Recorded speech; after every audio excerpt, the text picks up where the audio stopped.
Welcome back to the channel. Behind the glitter and red carpets of Hollywood, there's always a darker side, even for legendary black actresses who shattered racial barriers, defied social prejudice, and rose to fame through sheer talent and beauty. While they shined brilliantly on screen, few people ever saw the personal battles they carried off camera. These women became icons through relentless dedication to their craft, but that same devotion often cast a long, painful shadow over the lives of their daughters. In the entertainment industry, the mother-daughter bond isn't always built on warmth and support. Sometimes, it's marked by control, quiet suffering, unspoken resentment, and heartbreak hidden from the public eye. The 21 stories I'm about to share reveal that truth more clearly than ever. So brace yourself, because we're about to uncover the dark, unsettling reality behind some of Hollywood's most powerful mother-daughter relationships. Leslie Uggams, Broadway royalty and a woman whose legacy extends far beyond the spotlight, has left an indelible mark on American entertainment. With a career spanning back to the 1960s, she dazzled audiences with her powerhouse performances and earned some of the industry's most prestigious awards. From her unforgettable role in Hallelujah, Baby! In 1967 to her enduring presence on stage and screen, Leslie became more than a star. She became a role model for generations of young artists. Among those most inspired by her brilliance was her only daughter, Danielle Chambers. In the early 1980s, when Danielle was still a small child, Leslie quietly began nurturing her daughter's love for the arts. More than a devoted mother, she was Danielle's first mentor, introducing her to music, movement, and discipline. On free evenings, Leslie would take Danielle backstage at Broadway productions she starred in, including Hallelujah, Baby! There, the young girl absorbed the magic of live theater, watching gifted performers up close and witnessing her mother command the stage. Those moments planted a dream that would stay with her for life. By 1995, Danielle was grown and beginning her own musical journey. When she joined the Titanic, the musical national tour in Chicago, Leslie didn't think twice. She flew overnight from New York to support her daughter, even while juggling a demanding film schedule for any given Sunday. Proud and unwavering, Leslie told reporters that Danielle had inherited her voice and, with the right training, could even surpass her. Her pride wasn't just spoken, it was proven through constant presence and encouragement at every milestone. That bond shone brightest in 2010 at a charity event in Harlem, when Leslie introduced Danielle as the family's rising star. The two then shared the stage for an intimate jazz duet that left the audience roaring with applause. Their harmonies were flawless, but it was their connection, deep, loving, and unbreakable, that truly lit up the room. By age 30, Leslie was already a radiant Broadway icon, a Tony Award winner who had overcome racial barriers and the harsh realities of the entertainment industry. Danielle, at 30, was just beginning, appearing in smaller productions and tours, navigating a more open era for black artists. While she never reached her mother's level of fame, Leslie never pushed her into comparison. Instead, she chose patience and trust. Because of that, their relationship endured, strong, resilient, and rooted in love rather than pressure. Chip Fields. To the public, she was a striking beauty with undeniable talent, an actress who carved out a respectable career in an industry that offered few real opportunities to black women. She appeared in films like The Amazing Spider-Man, 1977, and made her mark on popular television, later expanding into directing and producing, chasing her dreams with quiet determination even without blockbuster fame. But behind the scenes, Chip's most demanding and defining role was motherhood. She was a fiercely devoted mother to her daughter, Kim Fields, whose star exploded in the 1980s with The Facts of Life. That devotion, however, came at a cost. As Kim grew older and longed for independence, Chip struggled to loosen her grip, believing it was her responsibility to protect not just Kim's future, but the family's hard-earned reputation. When Kim shot to fame at just 15, the opportunity was life-changing and overwhelming. Chip stepped in as both mother and manager, overseeing every career move, every schedule, and every public image decision. For Kim, still navigating adolescence, there was little room to breathe. By 1990, at 21, Kim wanted to step away from the spotlight, attend college, and experience life beyond television. Chip saw this as a painful rejection of the sacrifices she had made. Their clashes intensified, leaving Kim feeling more like a product than a daughter, and their relationship teetered on the edge of collapse. But resilience ran in the family. Kim's success in living single in 1995 marked a turning point, allowing mother and daughter to slowly heal.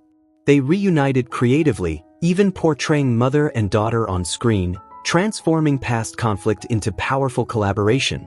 In the end, while Kim benefited from greater opportunities than Chip ever had at the same age, her success was deeply rooted in her mother's struggles, sacrifices, and unwavering love, proof that their bond, though tested, ultimately endured. Jeanette Du Bois. Jeanette Du Bois. The Good Times star whose rise to fame was matched by a turbulent, deeply personal journey toward reconciliation with her daughter, Ronnie. A true icon of 1970s television, Jeanette left an indelible mark with her unforgettable role as Willona Woods.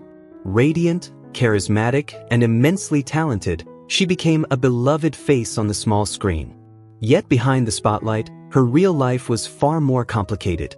While she dazzled audiences, Jeanette struggled to balance motherhood in a world shaped by relentless pressure and racial discrimination. During the height of her fame, her daughter Ronnie often felt invisible. Birthdays passed. Milestones slipped by. Jeanette was rarely present, consumed by demanding projects and career highs. As a child, Ronnie wrestled with feelings of abandonment that followed her into adulthood. Those wounds deepened in 1987 when Ronnie lost her brother, Raj Christo Gupta, to cancer. The devastating loss sent Jeanette into a spiral of grief and depression, further widening the emotional distance between mother and daughter. At just 17, Ronnie believed her mother had poured all her love into her son, leaving little room for her own dreams. Yearning to follow an artistic path, Ronnie felt unsupported and unseen. In 1992, when she attempted to break into acting on What's Happening, she turned to her mother for help. Jeanette refused, not out of cruelty, but fear, hoping to shield Ronnie from the racial barriers she herself had endured. That decision shattered their fragile bond. Ronnie accused her mother of suffocating her ambitions, feeling trapped by Jeanette's overprotectiveness and unable to spread her wings. Time, however, softened the pain. In 2000, Ronnie joined the Pan-African Film Festival, founded by Jeanette, marking a turning point in their relationship. Working side by side, they began to reconnect. The scars of the past became bridges instead of barriers. Though the wounds never fully disappeared, love gradually reclaimed its place. By 30, Jeanette had reached the pinnacle of her career with Good Times. Ronnie, at the same age, hadn't achieved her mother's level of fame, but she steadily forged her own path in a more open, evolving industry. When Jeanette Du Bois passed away on February 17, 2020, Ronnie honored her with a heartfelt tribute, emphasizing the profound love that endured despite years of conflict. The distance that once defined them had finally closed, leaving Ronnie with one undeniable truth: her mother had always been the most important person in her life. Lena Horne was more than a Hollywood icon. She was a trailblazer who shattered barriers for artists of color in an unforgiving industry.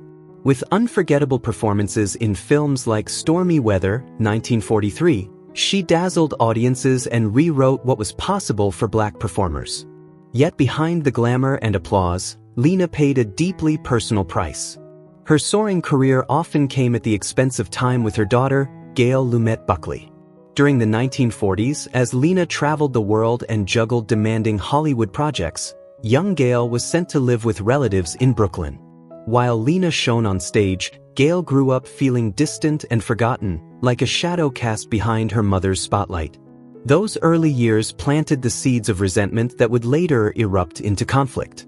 The tension intensified in 1950 when Lena divorced Gail's father, Louis Jordan Jones. At just 13, Gail blamed her mother for breaking apart their family, and that sense of betrayal hardened into anger. As Gail grew older, their relationship became marked by heated arguments and emotional distance. Gail felt unseen, believing her mother never truly tried to understand her inner world. By the 1960s, the divide widened when Gail chose to pursue writing. Lena struggled to accept her daughter's path, worrying that writing was too serious and that Gail was turning away from performing. Feeling dismissed and undervalued, Gail withdrew even further. It wasn't until 1970, when Gail published her first book documenting Black family history, that a shift began. At first, Lena feared the work revealed too much of their private lives. But after reading The Horns, she recognized the power of preserving their legacy. Once resistant, Lena became one of Gail's strongest supporters. At 30, Lena was an elegant Hollywood star battling racism and rigid industry control. At 30, Gail was a young journalist shaped by the civil rights era, determined to define herself beyond her mother's fame. Their contrasting worlds forged a relationship marked by tension, growth, and ultimately, a deep and enduring love. Pearl Bailey, a jazz diva whose light never dimmed, and a mother whose bond with her daughter ran deeper than applause. The iconic American singer and actress was a radiant force on jazz stages and Broadway alike, enchanting audiences with her warmth, wit, and unmistakable grace in classics such as Carmen Jones in 1954. Yet beyond the spotlight, Pearl's greatest devotion was reserved for her daughter, Dee Dee Belson. In the 1970s, as Dee Dee entered her teenage years, music became the sacred thread that bound mother and daughter together. Pearl was both a demanding mentor and a loving confidant, shaping Dee Dee's talent while nurturing her spirit. One unforgettable moment came in 1975, when Pearl performed at the White House for President Gerald Ford. She invited her 15-year-old daughter to join her in a duet, boldly telling the press that Dee Dee would one day outshine her own legendary career. Those words ignited Dee Dee's confidence and opened doors she never imagined. By 1980, Dee Dee had launched her own journey into jazz and pop. With Pearl's guidance and introductions, she connected with Las Vegas producers and secured her first professional gigs. Still, carving out an identity beneath her mother's towering fame came with immense pressure. Yet watching Pearl command the stage reminded Dee Dee that her mother's love and wisdom were her greatest armor in a ruthless industry. Their bond grew even stronger in 1988 when Pearl was diagnosed with heart disease. Dee Dee, then a rising star, put her career on hold to care for the woman who had given her everything. On August 17, 1990, Pearl Bailey passed away, leaving an irreplaceable void in her daughter's heart. Soon after, Dee Dee honored her with a memorial concert, declaring that her mother's love and guidance remained her driving force. Pearl had once risen at 30 by defying prejudice to claim her place in entertainment. At 30, Dee Dee faced a different battle, living up to a legendary name. Through triumphs and trials, love and loss, their shared music forged a legacy that time could never erase. Evelyn Braxton, a gospel matriarch, tireless manager, and the emotional backbone of the Braxton family. Known for her powerful faith and unshakable resilience, Evelyn became a living symbol of sacrifice and unconditional love. Raising 5 children largely on her own, she worked part-time jobs, stretched every dollar, and leaned on music and gospel to survive the hardest years. Though she never sought the spotlight herself, Evelyn was the quiet force behind her daughter's rise, guiding their careers and holding the family together when everything felt fragile. But her bond with her youngest daughter, Tamar, was anything but simple. From an early age, Tamar carried the weight of towering expectations. As the baby of the family, she felt pressured to prove herself, to outshine her sisters in the family band. Constant comparisons slowly chipped away at her confidence, leaving her feeling unseen and emotionally abandoned. Those tensions exploded in the 1990s when Evelyn pushed Tamar toward a solo career that ultimately failed. After her debut album with DreamWorks Records flopped, Tamar was dropped, an experience painfully revisited on Braxton Family Values in 2011. The wounds went public. Tamar accused Evelyn of favoritism toward her eldest sister, Toni, confessing that she felt invisible and doubting her own talent. The rift deepened in 2013 when Evelyn revealed details of Tamar's troubled first marriage on television. Enraged, Tamar claimed her mother had humiliated her and crossed boundaries she had no right to touch. Their arguments became explosive, pushing their relationship to the brink of collapse. Everything changed in 2019.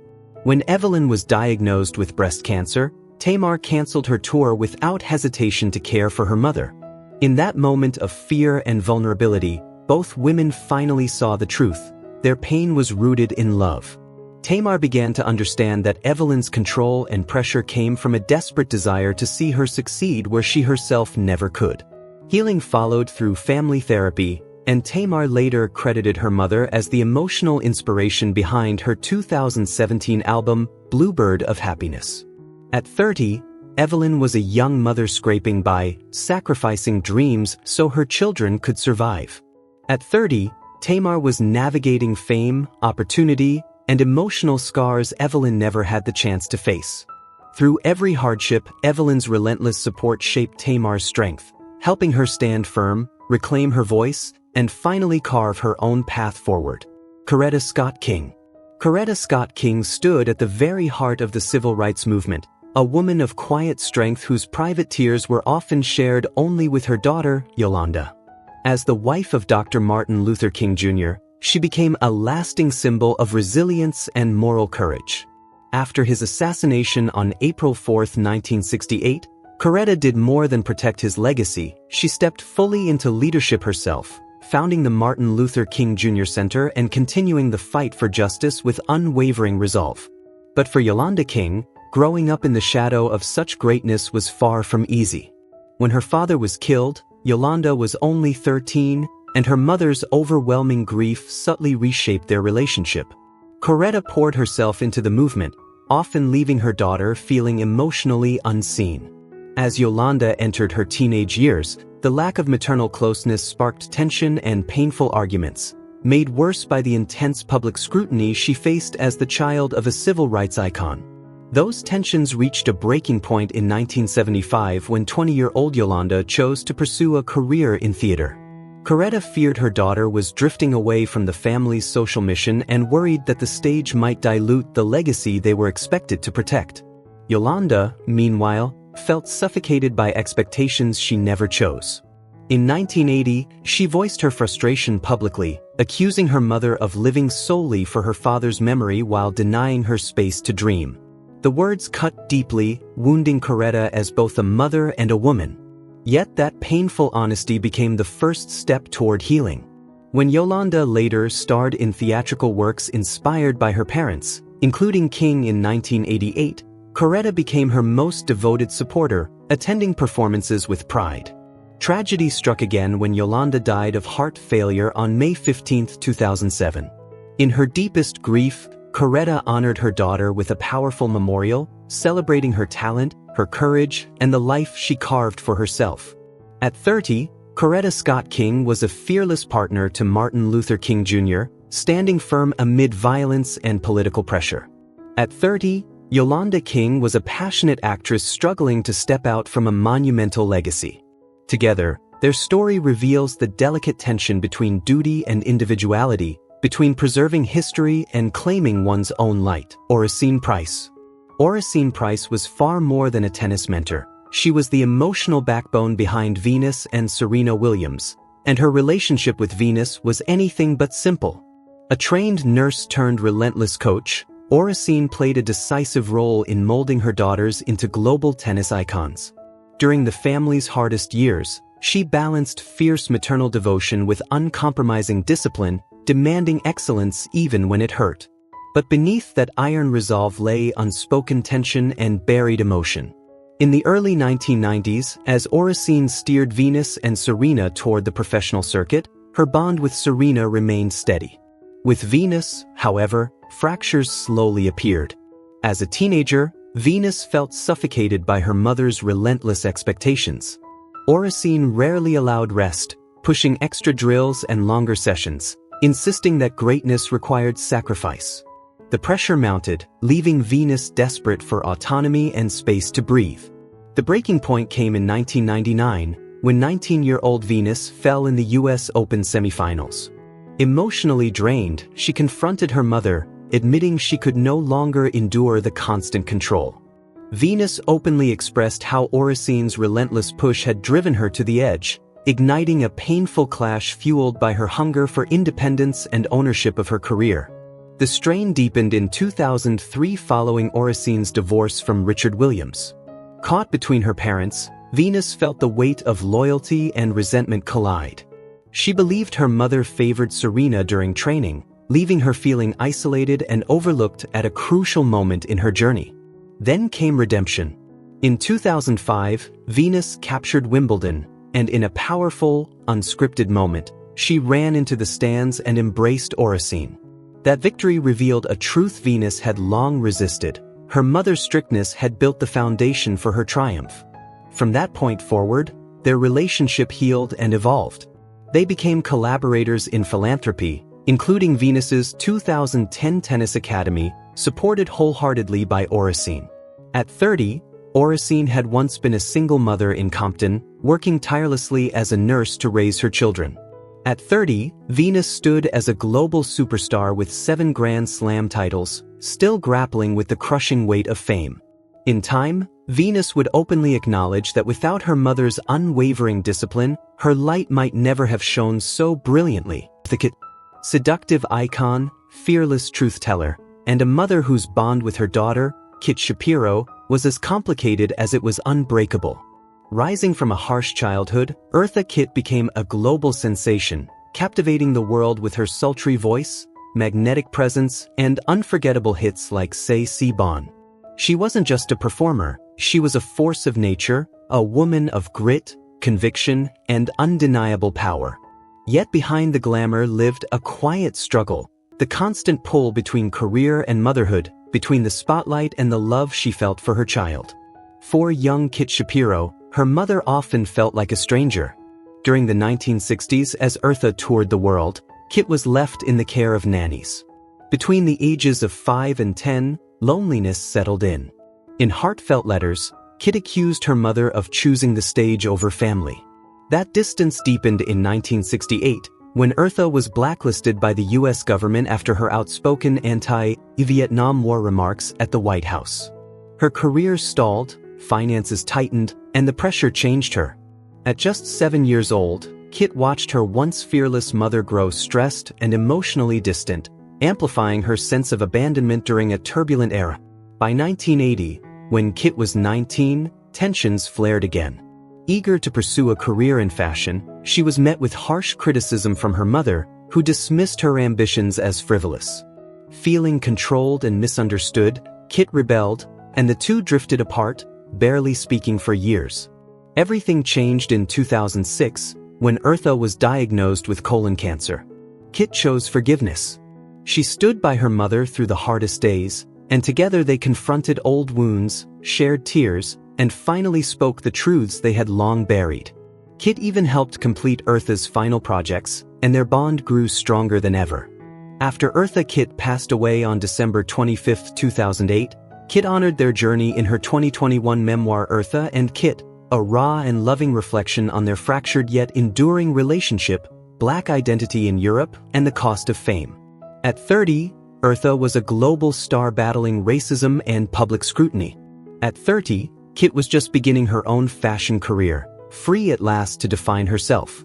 Through fame, conflict, and loss, their mother-daughter bond endured, a testament to love that survived every storm.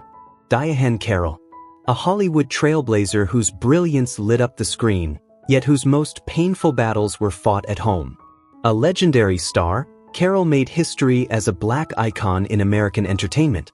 With regal beauty and undeniable talent, she dazzled audiences in Broadway musicals like No Strings and shattered barriers with Julia, 1968 to 1971, becoming the first Black woman to lead a network television series. It was a groundbreaking triumph that changed the industry forever. But behind the glamour and applause, Carroll's relationship with her daughter, Suzanne Kay, was marked by distance and heartbreak. During the height of her Julia fame in the 1970s, Diane's career consumed her time. Suzanne, still a child, often watched from the sidelines as her mother missed school events and milestones. That absence quietly planted feelings of abandonment, turning childhood tears into wounds that lingered for years. By 1980, when Suzanne was 20 and pursuing journalism, their bond grew increasingly strained. Carroll, thriving on stage and driven by legacy, hoped her daughter would follow her into acting. Suzanne felt unseen, her ambitions dismissed, her individuality overshadowed by her mother's towering fame. Arguments became frequent, and Suzanne felt suffocated by expectations she never chose. The divide deepened in the 1990s after Carol's third divorce. Suzanne publicly expressed resentment, accusing her mother of putting romance and fame ahead of family. Carol, wounded and defensive, felt deeply misunderstood. Mother and daughter seemed locked in a cycle of hurt neither knew how to break. Yet time softened what pride could not. In 2000, when Suzanne produced a documentary celebrating Black heritage, Carol took part, an act that quietly reopened the door between them. For the first time, Carol confronted a painful truth. Her extraordinary career had come at a cost her daughter had paid. When Diane Carroll passed away on October 4, 2019, Suzanne shared a heartfelt tribute, reflecting on both the love and the loss that defined their relationship. Despite years of misunderstanding and emotional distance, she acknowledged her mother's sacrifices and the love that never truly faded. At 30, Diane Carroll was a rising star carrying the heavy burden of being a Black woman breaking barriers on television. At the same age, Suzanne was a young journalist, working small papers and independent films, struggling to step out from her mother's immense shadow. Their paths were complicated, often painful, but in the end, they found enough understanding to weather life's storms together. Ruby D. A civil rights firebrand whose public strength masked private heartache with her daughter, Nora Davis Day. A towering figure of stage and screen, Ruby D rose to prominence through films like The Jackie Robinson Story and decades of fearless activism for Black equality. Her beauty was commanding, her talent undeniable, but behind the applause, her family life carried quiet fractures. During the 1960s, as Ruby balanced demanding artistic work with relentless political activism, young Nora often felt left behind. Missed school events and long absences left her daughter crying alone, longing for her mother's presence. By 1970, at just 17, Nora chose to pursue acting, a decision Ruby fiercely resisted, fearing her daughter would endure the same brutal racism she had fought all her life. The tension deepened through the 1980s as Nora struggled to build an independent career, feeling creatively confined by family expectations and productions, particularly plays connected to Ossie Davis. The conflict reached a breaking point in 1990 when Nora turned down a role in one of Ruby's projects, a rejection Ruby felt cut deeply into their shared legacy. Yet time softened old wounds. In 2000, Nora produced a play honoring her parents, reopening a path to healing. Ruby became her daughter's most devoted supporter, proudly attending her performances. When Ruby D passed away on June 11, 2014, Nora stood at her memorial, speaking not of bitterness, but of enduring love, proof that even the stormiest bonds can find peace. Diana Ross. A Motown legend, and a very real mother-daughter showdown with Tracee Ellis Ross. As one of the most influential artists of the 20th century, Diana Ross captivated the world with timeless hits and unforgettable performances. But behind the spotlight, her global fame came at a cost. During the 1980s, as Diana toured nonstop, her daughter Tracee often felt lonely and overlooked, raised largely by nannies alongside her siblings. Their bond, already fragile, grew more strained when Tracee turned 18 and dreamed of becoming a model. Diana strongly opposed the idea, convinced the fashion industry would damage her daughter's future. To Tracee, it felt less like protection and more like a lack of faith.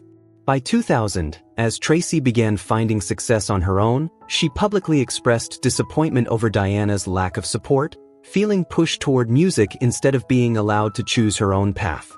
The distance widened in 2005 when Tracee skipped a Motown event hosted by Diana, leaving her mother deeply hurt and questioning whether her legacy was truly valued. Time, however, softened the wounds. In 2015, Tracee invited Diana to the set of Blackish, marking a turning point in their relationship. From that moment on, Diana became her daughter's loudest cheerleader. When Tracee won a Golden Globe in 2017, Diana didn't see it as just a personal victory, but as a shared triumph for their family. Felicia Rashad. A Broadway legend bound by a luminous mother-daughter bond with Condola. Renowned for her commanding stage presence and Tony Award-winning performances, Rashad secured her place among theater's greats long before the spotlight found her daughter. In the 1990s, when Condola was still a child, Felicia often brought her onto the set of The Cosby Show, quietly immersing her in the rhythms of performance and storytelling. The stage called to Condola early, but the path forward was anything but simple.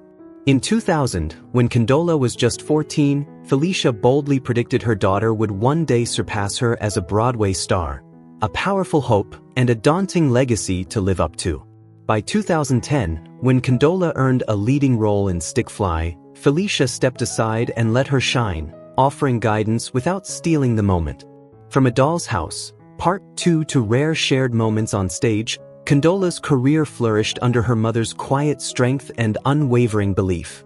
And when Felicia accepted her Tony Award in 2004, she credited her greatest inspiration of all, her daughter, Condola. Gladys Knight. The Empress of Soul, Gladys Knight is a Motown legend whose timeless hits, like Midnight Train to Georgia, cemented her place in music history alongside the Pips. Yet behind the spotlight lay quiet sacrifices that deeply strained her bond with her daughter, Kenya. At the height of Gladys's fame in the 1970s, Kenya often felt invisible, wounded by missed school performances and long absences that left her feeling abandoned. The tension erupted in 1980 when 17-year-old Kenya announced she wanted a music career of her own. Having endured the industry's brutality, Gladys fiercely opposed the idea, sparking years of heated arguments. By the 1990s, as Kenya began producing music, their clashes intensified, this time over faith and creative control. The breaking point came in 1995 when Kenya rejected a joint project, a decision that deeply hurt Gladys. Healing finally began in 2000, when Kenya produced an album honoring the Pips, slowly closing the emotional distance between them. In time, Gladys became her daughter's proudest supporter, affectionately calling Kenya the true musical brain of the family. Donna Summer. Donna Summer, disco queen and reconciliation. Behind the glittering lights of Brooklyn and the global spotlight, Donna Summer, the undisputed queen of disco, dominated the charts with anthems like Thank God It's Friday. Yet beyond the glamour, her private life was shaped by relentless pressure and emotional strain. During the height of her fame in the 1980s, as Donna crisscrossed the disco circuit, her daughter Brooklyn was often left in the care of nannies, growing up with a quiet sense of distance from her mother. That gap widened when Brooklyn, at just 14, dreamed of pursuing a music career of her own. Haunted by the harsh realities she had endured in the industry, Donna tried to stop her, believing she was protecting her child. Brooklyn, however, saw it as a lack of faith. The tension deepened in 2000 when Brooklyn turned to acting and felt deeply hurt when Donna missed her first performance. By 2005, Donna's decision to hide her struggle with depression only pushed them further apart. Their bond slowly healed when Brooklyn landed a role on My Wife and Kids, and Donna, battling her own demons, showed up in support.